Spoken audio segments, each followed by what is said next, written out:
चलिए आज मैं फिर से आप सबके बीच पूरे अलैंगिक किरण, जितने अलैंगिक किरण के संपूर्ण भाग हैं उस संपूर्ण भाग को उदाहरण सहित आप सबके बीच विस्तार पूर्वक प्रकट करेंगे।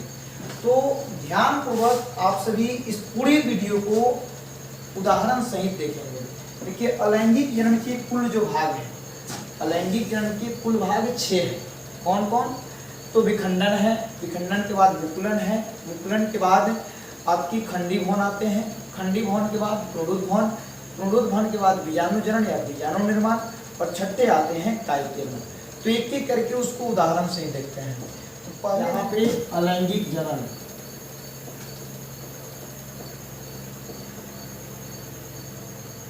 अलैंगिक जनन, अलैंगिक किरण की पहला जो भाग है, पहला भाग है आपके विखंडन। विखंडन, इस विखंडन को 2 भागों में बांटा गया है, द्विविखंडन और बहुविखंडन। द्विविखंडन के अंतर्गत कौन कौन आता है? तो अमीबा आता है, पैरामीशियम आता है और यूग्लिना आता है। इसके बाद बहुविखंडन के अंतर्गत जो आता है वह प्लाज्मोडियम नामक प्रोटोजुआ आता है, प्लाज्मोडियम नामक प्रोटोजुआ आता है, प्लाज्मोडियम नामक प्रोटोजुआ आता है। हाँ ध्यान रखेंगे, यहाँ पे जो प्लाज्मोडियम नामक प्रोटोजुआ है इससे कुछ संबंधित प्रश्न आते हैं कि प्लाज्मोडियम नामक प्रोटोजुआ से कौन से रोग उत्पन्न होते हैं। तो प्लाज्मोडियम नामक प्रोटोजुआ से मलेरिया रोग उत्पन्न होते हैं। दूसरा पूछता है कि प्लाज्मोडियम नामक प्रोटोजुआ से कौन से रोग उत्पन्न होते हैं, वह किस अवस्था में होता है? तो स्पोरोजोइट अवस्था में मलेरिया रोग उत्पन्न होता है। ये रहा आपके विखंडन के भाग। विखंडन को 2 भागों में, द्विविखंडन और बहुविखंडन। द्विविखंडन किसमें किसमें होता है? तो अमीबा में, पैरामीशियम में, यूग्लिना में। और बहुविखंडन किसमें होता है? तो प्लाज्मोडियम नामक प्रोटोजुआ में है। जहां जितना इसका इंपॉर्टेंस होगा उतना हम बताते चलेंगे, बट आप ध्यान से देखेंगे थोड़ा। आगे है विखंडन के बाद मुकुलन। मुकुलन, मुकुलन को 2 वर्गों में बांटा गया है। एक अंतरजात मुकुलन,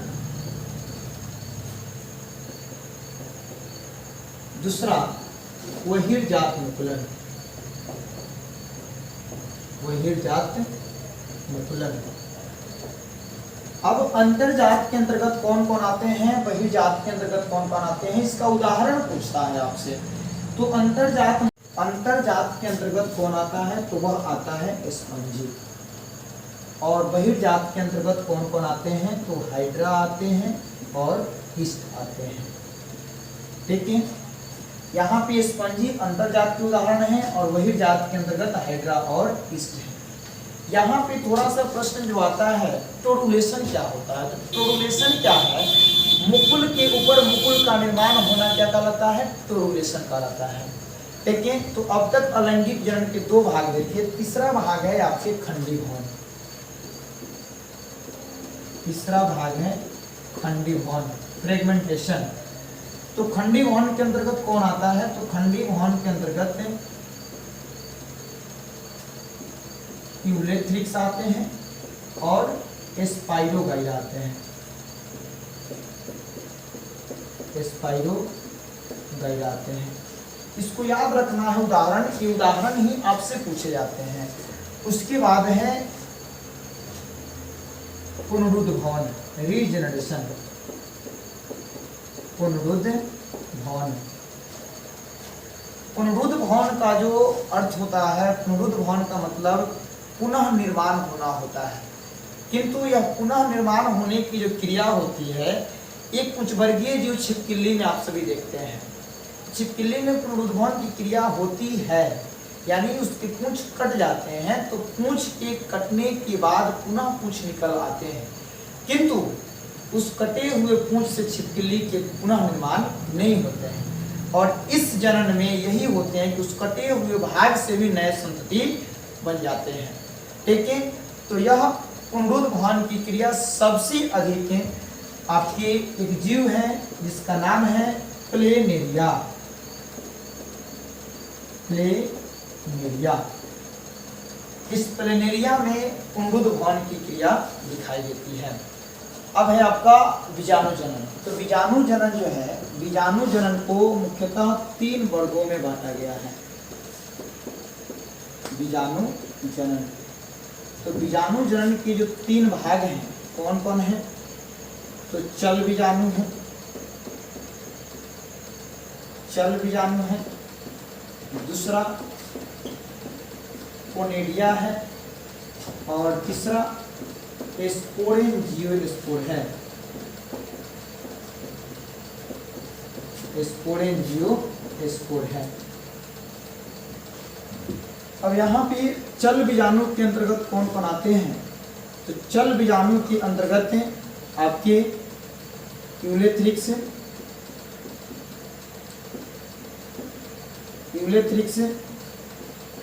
और क्लेमाइडोमोनास आते हैं। क्लेमाइडोमोनास आते हैं। कोनेडिया के अंतर्गत है पेनिसिलियम आता है।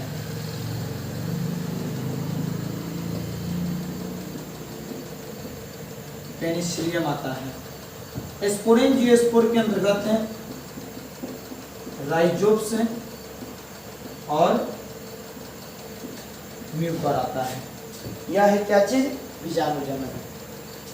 अब आपके अलैंगिक जनन का सबसे लंबा पार्ट है कायिक जनन है। इसमें सबसे अधिक इस कायिक जनन के तहत पेड़ पौधों के बारे में बताया गया है। तो अगला है छठा कायिक जनन।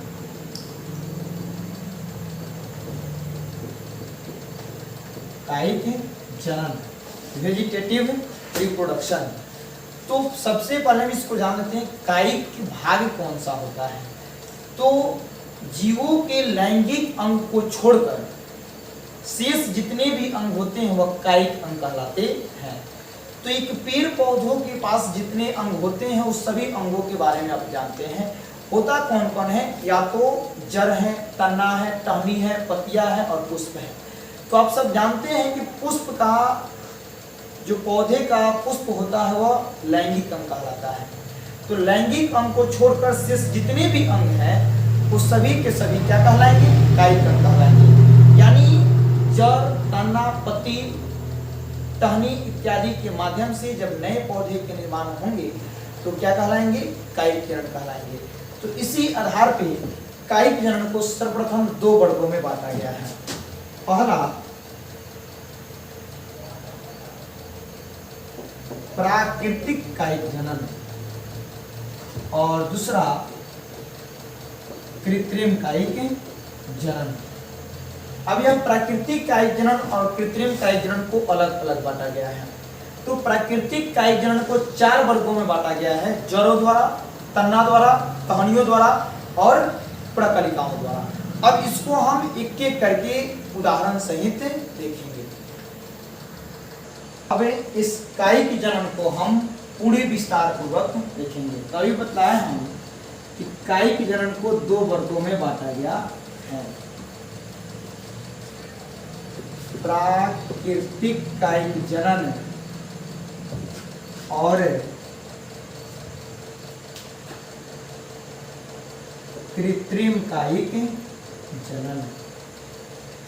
अब पहले देखेंगे हम प्राकृतिक कायिक जनन को, उसके बाद हम देखेंगे कृत्रिम कायिक जनन को।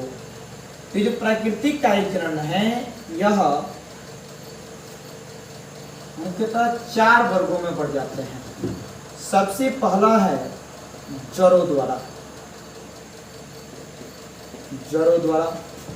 दूसरा है पत्तियों द्वारा। तीसरा है प्रकलिकाओं द्वारा। प्रकलिकाओं द्वारा, और चौथा है तन्ना द्वारा।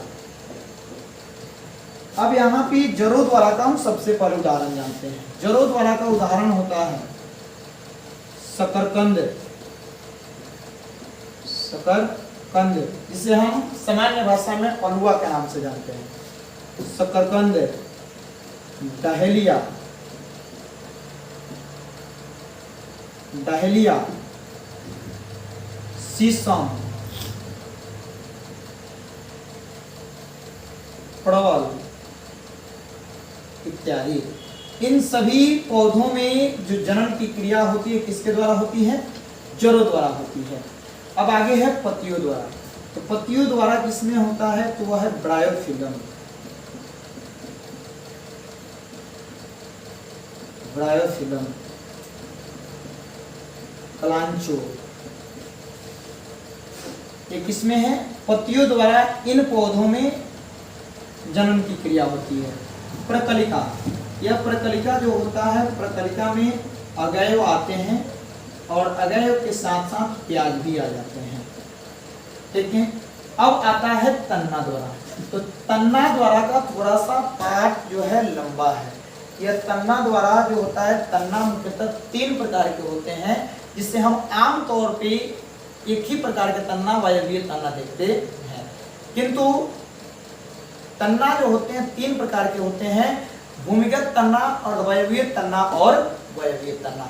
तो इसको हम एक एक करके देखेंगे। तो देखिएगा, तन्ना 3 प्रकार के। पहला है भूमिगत तन्ना, दूसरा है वायवीय तन्ना, वायवीय तन्ना, तीसरा है अर्धवायवीय तन्ना, अर्धवायवीय तन्ना। अब यहाँ पे भूमिगत तन्ना जो होता है, यह भूमिगत तन्ना मुख्यतः 4 वर्गों में बटा होता है। प्रकंद, सलकंद, कंद और घनकंद। ठीक है। तो भूमिगत तन्ना देखेंगे।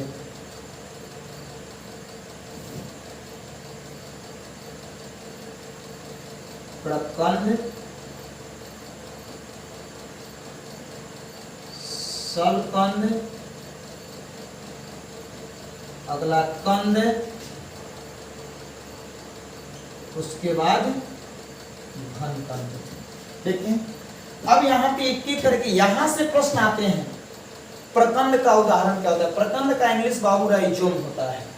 तो प्रकंद के अंतर्गत आते कौन है? तो प्रकंद के अंतर्गत आपकी अदरक, अदरक और हल्दी आते हैं। सलकंद के अंतर्गत कौन आते हैं? तो सलकंद के अंतर्गत हैं प्याज और लहसुन, प्याज और लहसुन। हाँ, यहाँ पे थोड़ी सी बात आती है, प्याज से काटने के बाद आंख से आंसू क्यों आते हैं? तो इसका जवाब आप सभी कमेंट में जरूर देंगे। और लहसुन के गंध क्यों आते हैं?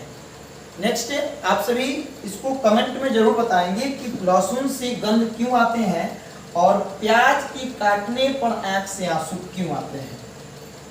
अन्यथा हम अगले वीडियो में इसका जवाब हम आपको देंगे। अब कंद, कंद के अंतर्गत है आलू और घनकंद के अंतर्गत है जिमीकंद, जिमीकंद और अरबी आते हैं। यहाँ पे आप देख रहे होंगे वायवीय तन्ना। ये सब जितने भाग हैं, ये सब किसके भाग हैं? भूमिगत तन्ना के भाग हैं। यहाँ पे जो वायवीय तन्ना देख रहे हैं, वायवीय तन्ना के अंतर्गत आते हैं अमरबेल, अमरबेल। तो अब है कौन सा? अर्धवायवीय तन्ना। तो अर्धवायवीय तन्ना के अभी कितने भाग हैं? 4 भाग हैं। कौन कौन? भूस्तरी, भूस्तरी के बाद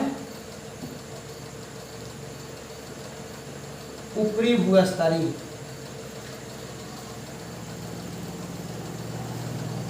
उसके बाद है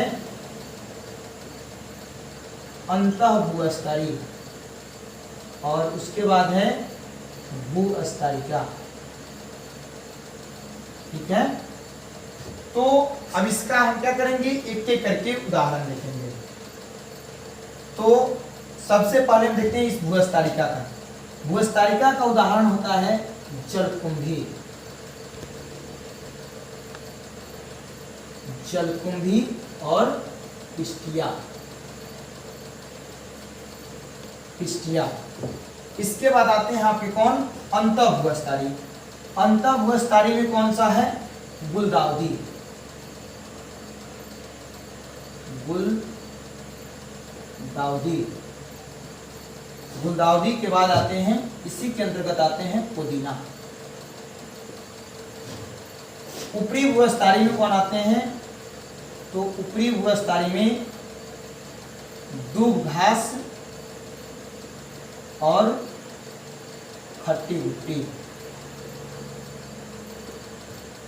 और इसके अंतर्गत भूस्तरीय के अंतर्गत आ जाते हैं केला। तो ये सब आपका क्या है, पूरा के पूरा सिर्फ और सिर्फ अभी आप प्राकृतिक कायिक जनन देखे हैं। तो एक बार इसको हम पुनः रिपीट कर देते हैं। प्राकृतिक कायिक जनन कितने चरण में पूर्ण होते हैं, प्राकृतिक कायिक जनन 4 चरण में पूर्ण होते हैं।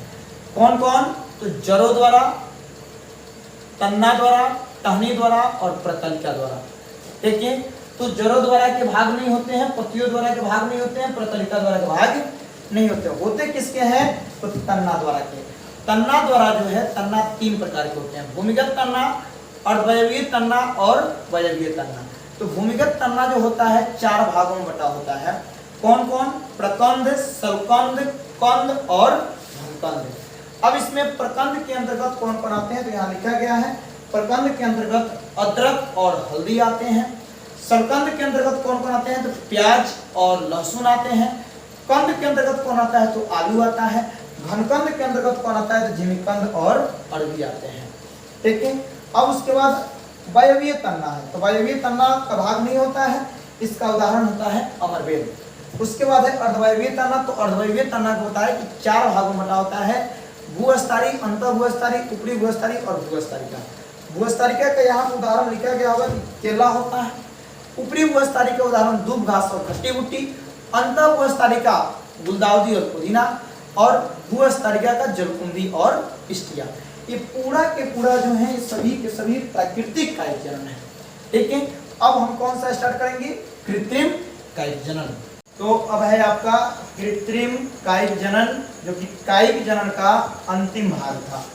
तो इस कृत्रिम कायिक जनन को हम आपको आगे बताते हैं कि जो कृत्रिम कायिक जनन है, या कृत्रिम कायिक जनन के कुछ मुख्य भाग हैं। कृत्रिम कायिक जनन, इसका सबसे प्रमुख जो विधि है वह कलम लगाना है। कलम लगाना। दूसरा है दाब लगाना, किसी को डाल लगाना भी बोलते हैं, डाल लगाना। अगला है रोपण लगाना। रोपण लगाना, या इसे ही बोलते हैं पैबंद लगाना। पैबंद लगाना। देखिए, और इसका सबसे महत्वपूर्ण विधि है तो वह है सूक्ष्म प्रवर्धन। सूक्ष्म प्रवर्धन, इसे ही उत्तक संवर्धन के भी नाम से जानते हैं, यानी माइक्रो प्रोपगेशन। इसका इंग्लिश कभी नहीं चेंज होता है। तो ये जब प्रश्न आते हैं तो 5 नंबर में, खास तौर पे बिहार बोर्ड के लिए ज़्यादा से ज़्यादा प्रश्न आते हैं। तो इसके प्रोसेस के बारे में हम एक अलग से आपके लिए वीडियो बना देंगे, जहाँ की 5 नंबर में पूरे प्रोसेस से बताया जाएगा। ठीक है, तो यह होता किस में है, तो आर्किड के पौधा या जो हम मूली वगैरह का बीज जो तैयार करते हैं, उस सभी के सभी मूली के भी बीज इसी विधि द्वारा तैयार भी किए जाते हैं। और बाकी कलम लगाना, दाव लगाना, रोपण लगाना, आप जितने भी उच्च वर्गीय पौधों में देखते हैं हमारे आसपास, आम है, नींबू है, जामुन लीची है इत्यादि जितने भी उच्च वर्गीय पौधे हैं उन सभी में ये तीनों विधि आप आसानी से अपना सकते हैं। तो ये पूरा का पूरा अलैंगिक जनन का आपको हम भाग और उसके उदाहरण को बता दिए। तो इस पूरी वीडियो को आप अच्छे तरीके से देखेंगे और जितने भी एग्जाम में कैसे प्रश्न पूछे जाते हैं तो उसको हम आपके बीच कुछ क्वेश्चन देते हैं, उसके आंसर को आप कमेंट में जरूर जवाब देंगे, अन्यथा हम नेक्स्ट वीडियो में सारे क्वेश्चनों का जवाब आपको हम अवश्य देंगे। हाँ, आप जरूर इस वीडियो को बारीकी से देख करके यदि जवाब देना चाहेंगे तो आप जरूर दीजिएगा। जैसे हाइड्रा में कौन सी अलैंगिक जनन की विधि होती है, प्लेनेरिया में अलैंगिक जनन की कौन सी विधि होती है, अदरक और हल्दी में कौन सी कायिक जनन की विधि होती है, प्लाज्मोडियम नामक प्रोटोजुआ से कौन से रोग उत्पन्न होते हैं, मलेरिया रोग किस अवस्था में होता है।